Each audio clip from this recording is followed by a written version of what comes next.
C'était vraiment fort ce que j'ai sur le cœur et le Saint-Esprit est présent ce matin. Et dans ma prière, c'était qu'on puisse s'attendre au Seigneur et j'ai vraiment sur le cœur que l'Esprit de Dieu puisse se manifester dans chacune de nos vies. Je sais pas par quoi tu passes, mon frère, ma sœur, je sais pas par quelle difficulté, mais je veux te dire que le Saint-Esprit est là ce matin. Et le poids que tu as sur ton cœur, le Saint-Esprit veut l'enlever ce matin. Crois tout simplement que Jésus, qui a payé le prix sur le bois du calvaire, comme on l'a partagé, est là et il peut te libérer de ton péché. Il est là, il peut te libérer de tes difficultés. Je ne sais pas par quoi tu passes, je le redis, je ne sais pas quels sont tes péchés, peut-être ils sont énormes. Mais ce que je veux te dire ce matin, et c'est vraiment ce que le Seigneur dépose sur mon cœur, il est là pour te libérer. Le Seigneur est là pour nous libérer ce matin. Le Seigneur a donné sa vie pour nos péchés. Il l'a donné il y a plus de 2000 ans, il a donné sa vie sur le bois de la croix pour nous. En symbolique pour le Seigneur, tends-lui ton péché. Tends-lui tes difficultés. Dépose au pied de sa croix toutes tes difficultés ce matin. Parce que le Seigneur, il est là pour nous libérer. Et merci au Seigneur pour sa présence. Ne manquons pas sa présence ce matin. Merci Jésus. Merci Jésus. Merci Père. Merci Jésus. Amen.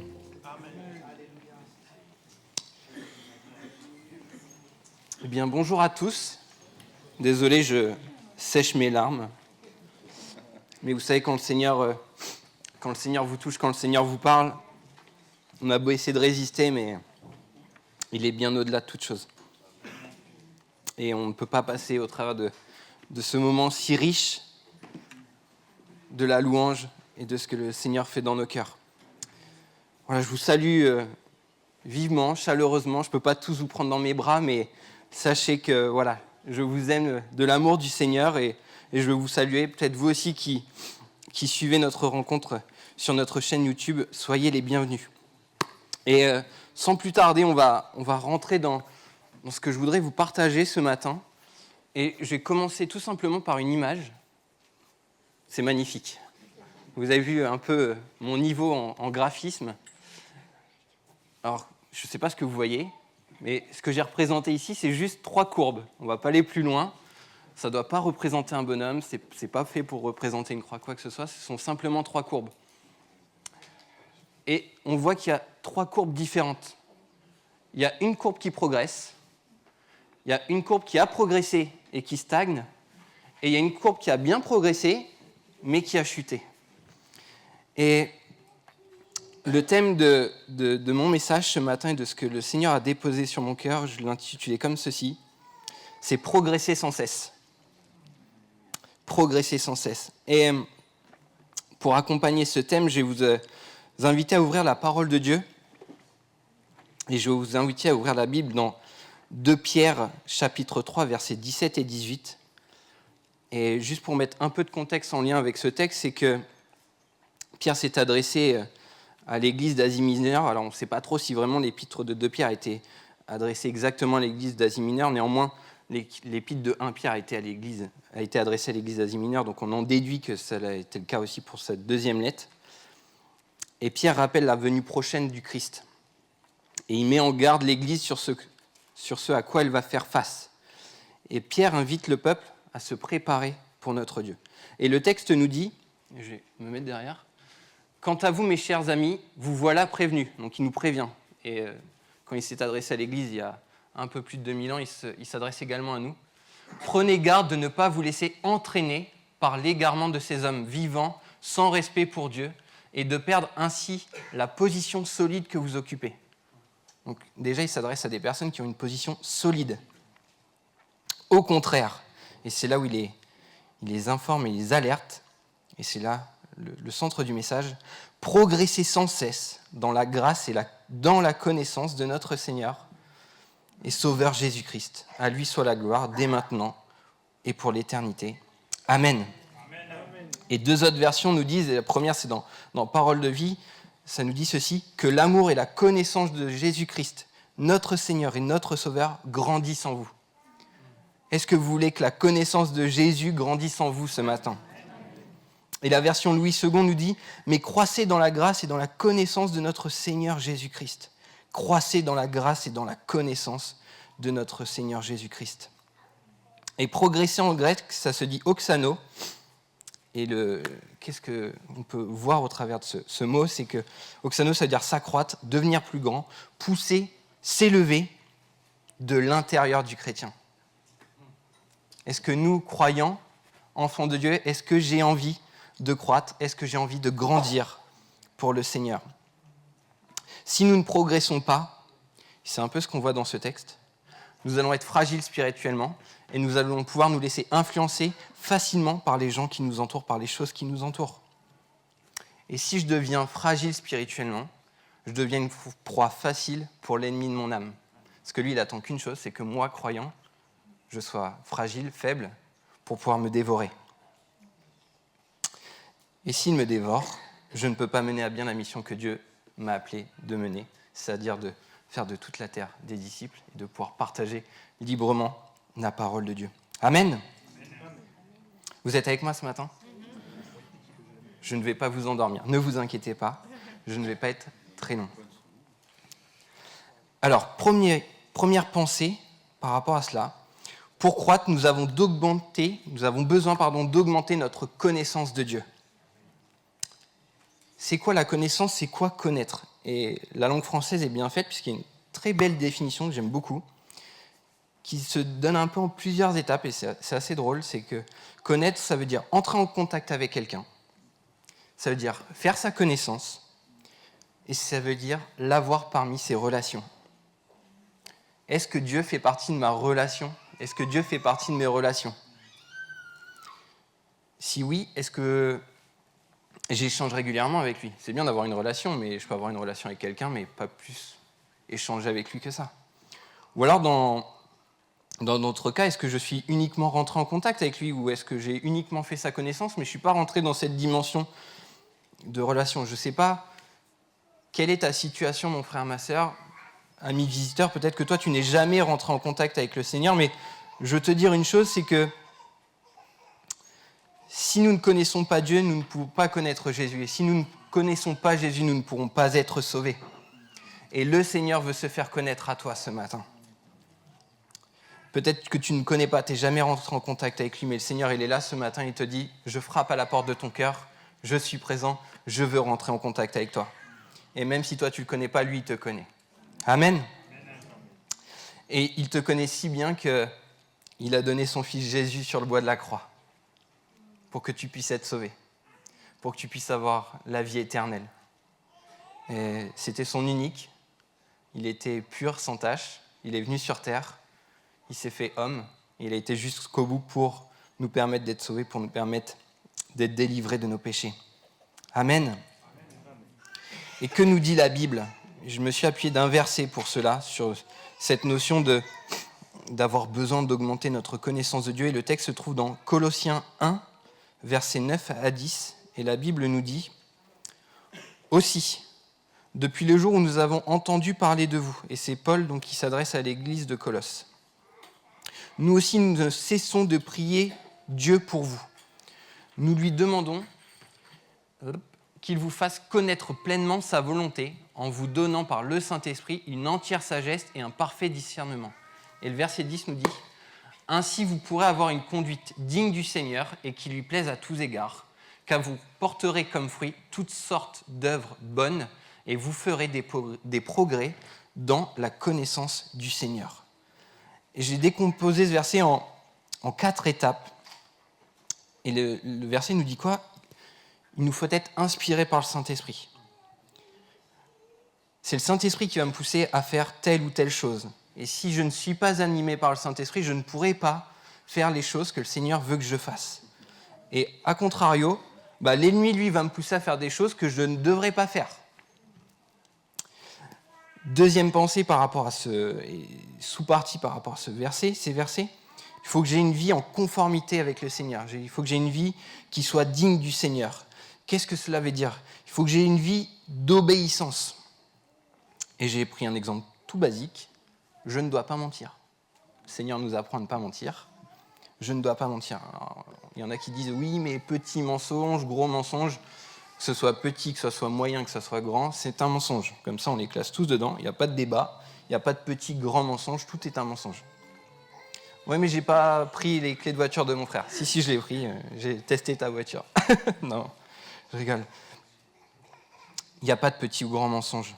Et c'est un exemple de vie en conformité, mais peut-être que le Seigneur nous dit ne sors pas le samedi soir, etc. Ou peut-être arrête de boire, peut-être arrête de autre chose. Mais il y a toujours cette petite graine qui nous pousse quand même à le faire. Il nous dit peut-être de réduire les réseaux sociaux, peut-être de réduire, voilà, on peut tout mettre, tout ce qui nous empêche de rester centré sur le Seigneur. Mais si je ne lui obéis pas, je suis dans la désobéissance. Ensuite, il faut que je porte du fruit. Mon comportement a un impact sur ceux qui m'entourent. Ma façon d'être a un impact sur ceux qui m'entourent. Et si je porte du fruit, le texte nous dit, alors j'aurai une progression dans la connaissance de Dieu. Parce que dans la façon d'agir, dans la façon dont je me comporte, j'agis selon la volonté de Dieu. Et de fait, j'apprends à connaître de plus en plus le Seigneur. Quand je connais la volonté de Dieu, ça se traduit par un comportement juste qui produit davantage de connaissances. Amen. Et par rapport à cela, je vais vous prendre l'exemple de l'amour. Et je ne peux pas progresser dans l'amour si je n'aime pas, alors que Dieu me demande d'aimer. Et si le Saint-Esprit ne me l'inspire pas. Alors l'amour, c'est un vaste exemple, mais on peut se dire, mais je t'aime mon frère, je t'aime ma sœur. Et puis le jour où vient une difficulté, mon frère, ma sœur me demandent de l'aide, est-ce que je vais l'aider ? Pourtant, il y a une semaine, je lui dis, je t'aime mon frère, je te prends dans mes bras, je t'aime de tout l'amour du Seigneur. Le frère t'appelle, peut-être tu es en fin de journée, tu es en difficulté. Écoute, là je peux pas, il y a un match dans pas longtemps, je vais pas avoir de temps à te consacrer. Mais l'amour de Dieu, ça va bien au-delà de ça, c'est pas uniquement des paroles. L'amour de Dieu, ça doit aussi se traduire dans des actes, ça doit aussi se traduire par un accompagnement. Aimer, c'est pouvoir faire le bien si on me fait du mal. Et le Seigneur me remémorait cet exemple, mais si on reprend l'exemple de Jésus, et ça tombe bien parce que c'était le temps de la Sainte Seine, quand il était au dernier repas, il a pris son dernier repas avec les 12 disciples. Il n'a pas pris le dernier repas avec les 11 disciples, parce que dans les 12, il y en a un qui allait le trahir. Mais il a quand même pris le repas avec les 12. Et ensuite, celui qui allait le trahir, Judas, lui est parti. Il a continué de l'aimer alors même qu'il savait qu'il allait le trahir. Parce qu'il a dit qu'il y en a un qui allait le trahir. Mais même là, il a continué à partager le repas, il a pris du temps avec eux, même avec celui qui allait le trahir. Moi, je ne sais pas vous, mais moi, ça me parle. Même dans cet instant-là, il a été débordant d'amour pour tous ceux qu'il avait autour de lui. Est-ce que celui qui est prêt à te trahir, et peut-être que tu sais que cette personne t'a fait du mal, t'a trahi, t'as appris qu'elle avait fait quelque chose contre toi. Est-ce que tu continues à l'aimer comme tu devrais l'aimer, comme le Seigneur a aimé ? Et vous savez quoi ? Dieu nous connaît tous, mais est-ce que nous connaissons Dieu comme lui, il nous connaît ? Est-ce que moi, Landry, je connais les œuvres du Seigneur ? Est-ce que je connais ce qu'il a fait au travers des Écritures ? Est-ce que je connais sa volonté pour ma vie ? Est-ce que je connais son plan pour moi ? Est-ce que je connais son plan pour le monde ? Est-ce que je connais son plan pour l'Église ? Le seul moyen de le savoir, c'est d'être en connexion avec lui, d'être en interdépendance avec le Seigneur.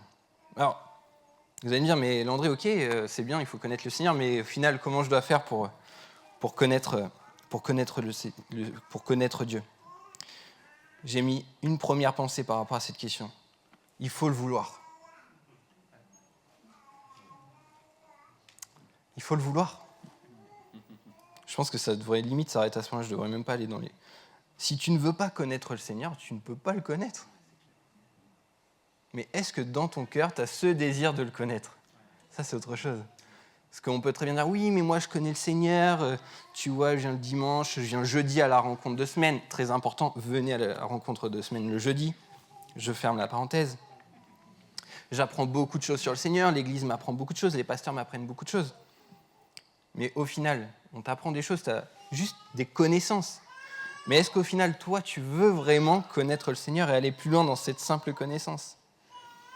Deuxième pensée, pour augmenter personnellement ma connaissance avec Dieu, il faut que, comme Jésus, je prenne du temps et que je sois constamment en contact avec mon Père, avec notre Dieu. Jésus prenait tout le temps du temps pour prier, chercher la face de son Père. Il se mettait à part pour ne pas être perturbé. Il faut prendre du temps dans la prière et il faut aussi demander au Saint-Esprit d'agir et de pouvoir nous guider. Amen. Si je ne connais pas Dieu, alors je vais agir... Excusez-moi. Si je connais Dieu, je retiens la négation. Alors je vais agir, je vais œuvrer comme il veut et comme il me l'a appris. Et je me suis mis, connaître Dieu, c'est connaître le manuel du disciple que nous devons être. Parce que Dieu nous a appelés à être des disciples. Et en connaissant Dieu, je sais comment je dois être. Et comme je sais comment je dois être, je serai un bon disciple. Deuxième pensée, la croissance, c'est un élément essentiel pour porter du fruit. Pourquoi croître ? Si je ne crois pas, je ne peux pas porter du fruit. La croissance, c'est un élément qui démontre que je peux porter du fruit. J'ai pris l'exemple du pommier. Quand vous plantez un pommier quand il est jeune, est-ce qu'il a des pommes ? Non, on est d'accord. Sinon, s'il a des pommes tout jeunes, moi j'en achète plein, je les mets sur mon balcon et alors, j'ai plus besoin d'aller au magasin. Mais après quelques années, une fois qu'il a poussé, il grossit, puis la première récolte, ça va être peut-être 5, 10 pommes, puis 5 ans plus tard, on va peut-être passer à 20, 30, 40 pommes, et ainsi de suite. Eh bien c'est ça, la progression, c'est différent, c'est complètement à l'opposé de la stérilité. La vie chrétienne n'est pas appelée à être une vie stérile. Dieu nous a appelés à porter du fruit. Et j'ai une bonne nouvelle pour nous, c'est que nous sommes tous, j'ai bien dit tous, appelés à grandir. On est d'accord, il n'y en a aucun d'ici qui est resté enfant. On est d'accord. Eh bien, avec le Seigneur, c'est pareil. Le jour de ma conversion, j'étais peut-être un bébé spirituel. Et avec les années, le Seigneur m'a amené à grandir, etc. Et le Seigneur nous a laissé un enseignement par rapport à cette nécessité de croissance. Et je cite le texte suivant, c'est Jean 15, versets 1 et 2, qui nous dit « Je suis le vrai plant de vigne et mon Père est le vigneron. Tous les sarments en moi qui ne portent pas de fruits, il les coupe. Et tous ceux qui en portent, il les taille afin qu'ils produisent un fruit encore plus abondant. » Ce qu'on voit, c'est assez drôle, c'est que la vigne, elle croît, mais en croissant, il y a des bons sarments et des sarments, des sarments qui portent du fruit et d'autres sarments. Mais Dieu vient couper ce qui n'est pas utile sur le plan de la vigne. Et pourquoi il le fait ? Comme le texte nous le dit, c'est pour que ça produise encore plus de fruits. Qui a déjà planté des tomates chez lui ou des tomates cerises ? Ok. Moi, j'en ai planté aussi sur mon balcon une fois. Les petites jardinières, ça faisait un champ. C'était sympa, le balcon. Tomates cerises, c'est bien, ça pousse. Et ma mère, je me souviens, elle vient, elle me dit « Mais Landry, mais il y a des trucs là, il faut que tu coupes, faut pas que tu laisses tout. » Je dis « Non, ça pousse, j'ai pas besoin de les tailler. » Elle me dit « Mais si, là où il n'y a pas de fleurs, faut couper. Parce que ça prend plus d'énergie sur le pied de tomate, et tes tomates, elles vont pas grossir, elles n'auront pas tout le fruit. » C'est pareil. Ce qui n'est pas utile dans ma vie, il faut que je le coupe. Et ce qui est utile et ce que le Seigneur a planté dans ma vie, c'est ça qu'il faut que je protège pour que ça puisse porter du fruit. Vous savez, on peut essayer aussi de progresser. Et j'ai envie de dire, il y a la progression naturelle et il y a la progression qui vient de Dieu. Et ce que je me suis noté, c'est que nos tentatives de progression ne doivent pas être charnelles, mais elles doivent être animées par Dieu. Je m'explique. Je peux vouloir progresser, à m'améliorer, et je vais vous prendre mon exemple. Moi, je suis de base quelqu'un qui n'est pas du tout patient. Voilà, je vous le confesse. La patience et moi, mes parents n'ont pas coché cette case patience à la naissance quand ils m'ont commandé sur Amazon. La patience, moi, je ne l'avais pas. Et puis en échangeant, etc., avec les frères, les sœurs, on sait qu'il y a des choses qu'on doit travailler. Et puis moi, j'ai essayé de m'améliorer pour être plus patient, mais autant vous dire que ça ne fonctionnait pas, quoi. Puis un beau jour, je fais Seigneur, vraiment, aide-moi à être patient, parce qu'on venait d'avoir Zacharie, et autant vous dire que c'était très dur, parce que c'était un gros chamboulement quand même, l'arrivée du petit. Et le Seigneur m'a permis de passer d'étape en étape pour être de plus en plus patient. Alors je peux vous dire que c'est bien compliqué, hein, mais comme ma demande était animée, a été conduite par Dieu, Dieu a commencé progressivement à me changer, à transformer. Moi-même, je n'y serais jamais arrivé. Mais le Seigneur, lui, il était là et il m'a gardé. Amen. Je ne sais pas par quoi tu as besoin de passer pour progresser, pour t'améliorer, mais sache que si tu le demandes à Dieu, Dieu te donnera les occasions petit à petit, au fur et à mesure, pour te permettre de grandir. Peut-être tu as besoin d'aimer un peu plus. Demande à Dieu d'aimer un peu plus. Ne vous inquiétez pas, Dieu vous donnera toujours les opportunités. Vous pouvez le demander là à la fin du culte. Entre ce soir et demain matin, vous allez tomber face à une occasion où le Seigneur va vous attendre pour aimer quelqu'un. Et il va falloir être prêt, je vous le dis. Ça ne vous fait pas peur, j'espère. Dites-vous que c'est pour une bonne chose, c'est pour apprendre à encore plus aimer. Donc ça va dans le bon sens. Amen. Je reste dans la nature, mais j'ai pris aussi l'exemple d'un arbre et d'un tuteur. Vous savez, quand on plante un arbre, on ne plante pas l'arbre tout seul. Moi, je vais reprendre mon exemple du pommier, parce qu'on en a eu au travail qui ont été plantés. Quand les personnes des espaces verts sont venues et ont planté le pommier, ils ont planté le pommier et puis ils ont mis aussi un tuteur à côté. Et le tuteur, il n'est pas là pour rien. Il est là pour guider l'arbre dans sa progression, il est là pour que l'arbre puisse s'enraciner correctement dans le sol. Et bien avec Dieu, c'est pareil. Dieu, c'est notre tuteur. Dieu, c'est mon appui, c'est mon modèle, c'est mon guide. Je ne peux pas progresser correctement si Dieu n'est pas mon tuteur, si Dieu n'est pas mon guide. En tout cas, si, je vais pouvoir progresser. Mais au lieu de pousser droit, peut-être que je vais pousser de travers. Peut-être que je vais pousser et puis au bout d'un moment, je vais tomber. Il faut toujours qu'on ait cet appui sur le Seigneur. Alors, comment croître pour porter du fruit, frères et sœurs, ce matin ? Eh bien, on peut croître au travers des enseignements. Alors, ce matin, je vous partage ce que le Seigneur a déposé sur mon cœur. J'espère que ça va vous permettre que le Seigneur va pouvoir toucher vos cœurs au travers de ce message. Les enseignements, c'est important. Merci au Seigneur pour les dons et les talents qu'il a donnés dans l'Église. Merci au Seigneur pour les pasteurs qu'il a mis, qui sont là pour nous enseigner. Merci à l'équipe pastorale. C'est tellement important de pouvoir se laisser enseigner. Vous savez, notre Dieu est le potier, nous sommes l'argile, et il est là pour nous façonner. Mais il faut vouloir aussi nous laisser façonner, parce qu'on a beau avoir des enseignements, mais si je ne veux pas me laisser enseigner, ça ne sert à rien. On aura beau parler, vous aurez beau m'écouter. Mais si le Seigneur, vous demandez au Seigneur, Seigneur, vraiment que ta semence puisse pénétrer dans mon cœur et qu'elle puisse grandir, là vous allez voir que ça va porter du fruit. Et je me suis également noté par rapport à cette notion d'enseignement, c'est la richesse de l'Église d'avoir des frères et des sœurs qui sont plus anciens que nous. Est-ce que c'est une richesse pour l'Église ? Amen. Moi je le crois. Moi je le crois et je suis content d'avoir des frères et des sœurs qui sont plus anciens que moi dans l'Église. Parce que mes frères et sœurs qui sont plus anciens sont passés par des épreuves de vie, ont vécu des choses qui me permettent d'être enseigné, d'être exhorté. Et vous savez, dans les entreprises, on parle souvent de transmission des compétences, transmission des savoirs, je ne sais pas si ça vous parle, mais ça arrive souvent qu'on mette un ancien et un jeune, parce que l'ancien a vécu beaucoup plus de cas de figure que le jeune, donc du coup, la personne qui est ancienne dans sa fonction va transmettre plus facilement à la personne qui arrive. C'est comme si je demandais à mon frère Charlie de m'apprendre à couper de la viande. Lui, il a bien eu plus d'expérience que moi pour couper de la viande que moi. Moi, je vais prendre le couteau, je sais pas ce que je vais faire, et puis je vais me couper un doigt, et puis il va me dire « Non, mais attends, ton équipement de sécurité, quoi. » C'est pareil. Dans l'Église, c'est pareil. Nos anciens sont là, et j'ai envie de dire, il n'y a pas que les anciens, je cite les anciens parce qu'ils ont vécu beaucoup plus de choses, mais j'ai envie de dire, chaque chrétien EVF peut être une source d'enseignement pour les autres chrétiens d'EVF. Et il ne faut pas que ça soit que dans un sens. Doit être, merci pasteur. Chaque chrétien EVF doit être une source d'enseignement pour les autres chrétiens EVF. Que ce soit ancien vers jeune, que ce soit jeune vers ancien, que ce soit jeune vers jeune, que ce soit ancien vers ancien, que ce soit moyen vers moyen. Enfin, voilà, vous voyez un peu la pensée. Comment croître pour porter du fruit ? En prenant les bonnes décisions.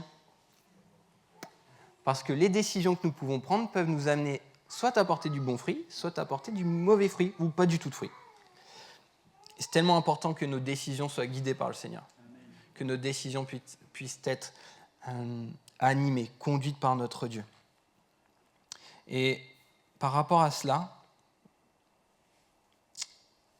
je voulais vous partager l'exemple de Jonas, qui est, je trouve, un bon exemple en termes de prise de décision, la plus mauvaise qu'il soit. Est-ce que vous connaissez tous l'histoire de Jonas ? Oui ? Eh bien, je vais vous la résumer en quelques mots. C'est très simple. Dieu demanda à Jonas d'aller à Ninive. Jonas fait quoi ? Il y va. Ah, merci. Je me suis dit, je vais tenter, on va voir, ça passe pas. Jonas n'y va pas. Au lieu d'aller à Ninive, il va à Tarsis. Ensuite, il dit, pour y aller, je prends quoi ? Je prends le bateau. En prenant le bateau, qu'est-ce qui se passe ? La tempête. De par la tempête, qu'est-ce qui se passe ? On le jette par-dessus bord pour pas que l'équipage meure. Donc lui, il est dans l'eau. Potentiellement, il pourrait mourir, mais finalement, Dieu le garde tout de même.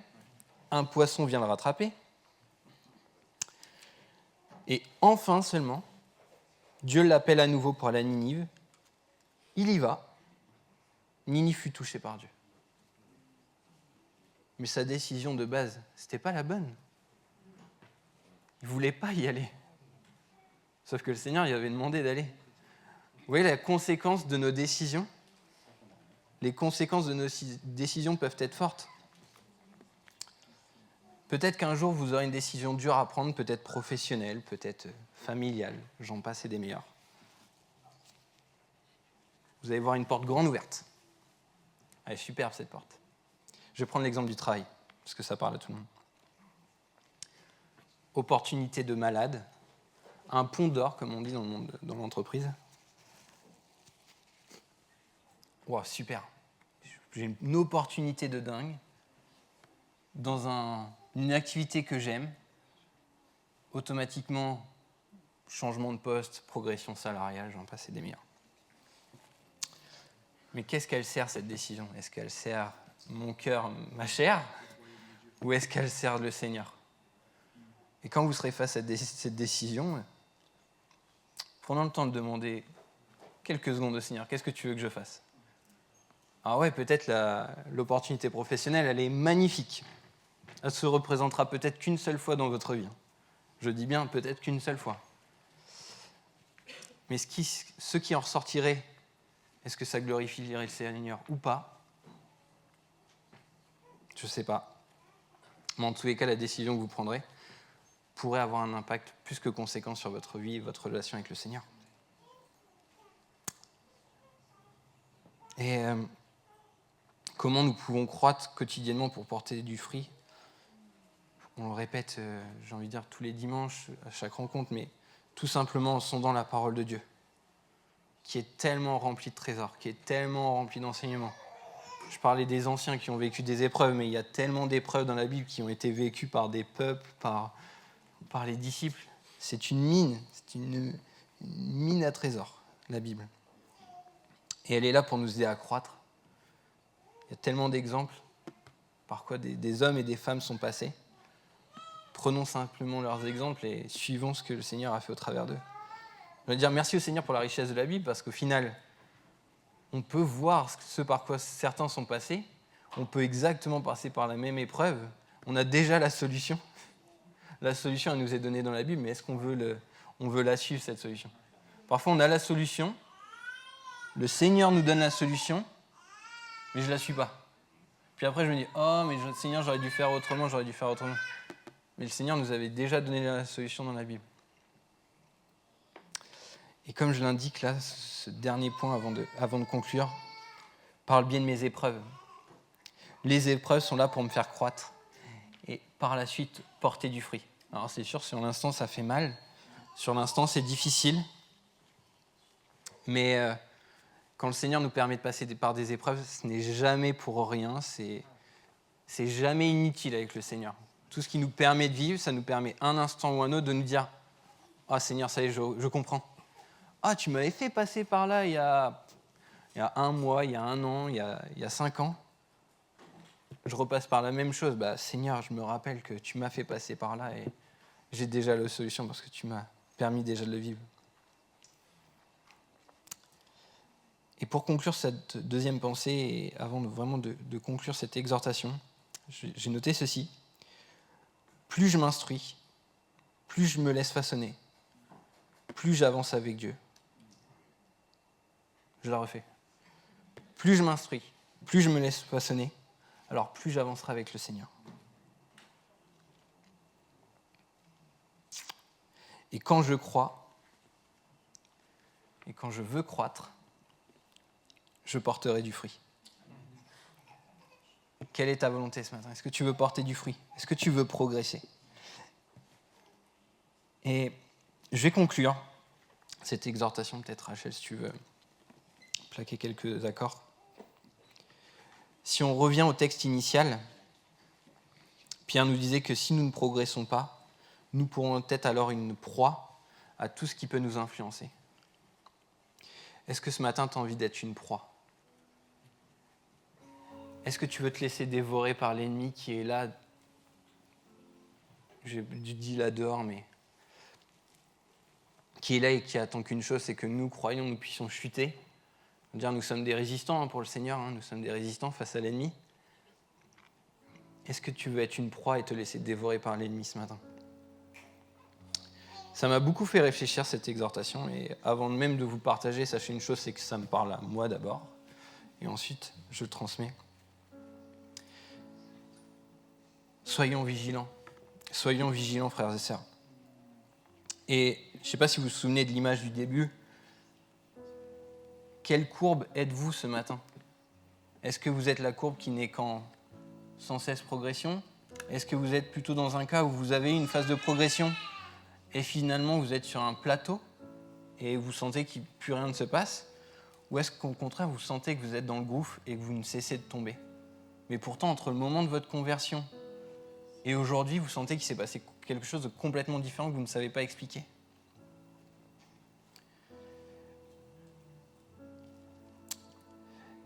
Ce qui nous influence et ce qui m'empêche d'être connecté à notre Dieu, d'être en permanence en relation avec lui. Et je vais vous citer une citation du pasteur Rick Warren, et il nous dit, et j'aime beaucoup cette citation, « Soit nous sommes des chrétiens influents dans le monde, soit des chrétiens influencés par le monde. » Moi, j'ai plutôt envie d'être de la partie de ceux qui influent le monde et pas être influencés. Et on partageait ce matin avec un frère. On peut tellement se laisser influencer aujourd'hui, mais ça va tellement vite. Vous ouvrez votre téléphone, vous êtes tout de suite influencé. On parlait de tout ce qui se passe en termes de géopolitique, mais vous regardez un article, vous fermez, c'est la peur de votre vie. Hein. Combien de fois je me suis fait la réflexion ? On voit le truc, mais c'est fini quoi. Où en sommes-nous dans notre vie ? Et j'aime bien ce mot de rétrospective. Faisons la rétrospective de notre vie. C'est bien de regarder aussi comment j'étais et comment je suis aujourd'hui.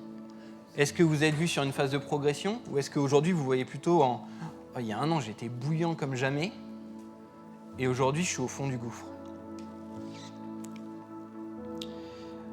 Moi je vous encourage à pouvoir vous approcher de Dieu, à connaître Dieu, à chercher à connaître encore plus Dieu, parce qu'en connaissant Dieu, en vous approchant de lui, vous ne cesserez de progresser. Alors je sais, c'est dur de rester connecté à Dieu, d'être constamment auprès de lui, mais il n'y a que lui qui peut nous faire progresser. Et nous allons courber nos fronts et avoir un petit temps de quelques secondes dans la prière. Merci Seigneur de poser tes mains.